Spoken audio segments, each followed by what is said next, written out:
Bharat WTO का member है और डब्ल्यूटीओ के तहत एओए यानी एग्रीमेंट ऑन एग्रीकल्चर का एक समझौता उस पर भी हस्ताक्षर कर रखे हैं। एओए के अंदर 3 तरह की व्यवस्थाएं हैं। उसके अंदर डोमेस्टिक सपोर्ट मुख्य रूप से है कि आप डोमेस्टिक सपोर्ट देंगे। डोमेस्टिक सपोर्ट में 3 बॉक्स बना रखे हैं इन्होंने, ग्रीन, ब्लू और एम्बर बॉक्स। और एमएसपी जो है एम्बर बॉक्स में आ रही है। अब इस एम्बर बॉक्स की जिद को, जो कि सीमाओं में बंधा हुआ है, 10% से ज़्यादा उसके अंदर सब्सिडी आप दे नहीं सकते, लेकिन किसान इस जिद पे अड़े हुए हैं कि हमें एमएसपी की गारंटी दो। अब व्यवस्था यह है कि जब आप दूसरे बॉक्स की क्यों नहीं ले पा रहे हैं, ग्रीन बॉक्स को खोल के देख लो, उसके अंदर जो भी प्रावधान है उसके तहत आप व्यवस्था कर लो, या ब्लू बॉक्स की सब्सिडी को आप ले लो।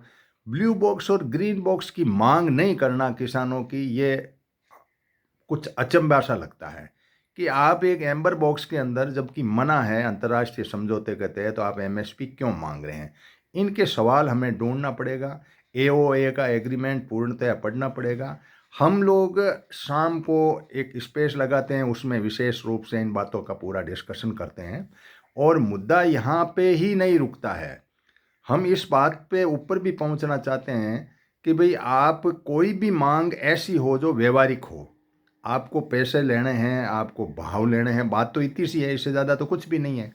तो ये व्यवस्था कायम करने के अंदर हमें कुछ ऐसे नए प्रावधानों को भी ढूंढना पड़ेगा, जैसे कार्बन क्रेडिट के ले लीजिए, आप पेड़ लगा के इसकी मांग कर लीजिए। कार्बन क्रेडिट के सिवाय हाईवे के इर्द गिर्द की ज़मीन है, उस ज़मीन के ऊपर भी आपका जो भी प्रभाव पड़ रहा है उसका मुआवजा भी आप मांग सकते हैं। और आप इस बात को भी ले सकते हैं कि जब इंडस्ट्री को जिस तरीके से कार्बन का मार्केट है, तो आप कार्बन क्रेडिट लीजिए। तो ये बातें हम नहीं कर पा रहे हैं और एक जिद पकड़ रखी है कि हम एमएसपी ही लेंगे, हड़ताल करके बैठे हैं। तो मेरा सुझाव ये है कि हमें अन्य मांगों के तहत भी अपना सरकार पे दबाव बनाना चाहिए, वरना हम सिर्फ जिद के तहत भी रहेगा। धन्यवाद। जय हिंद, जय भारत।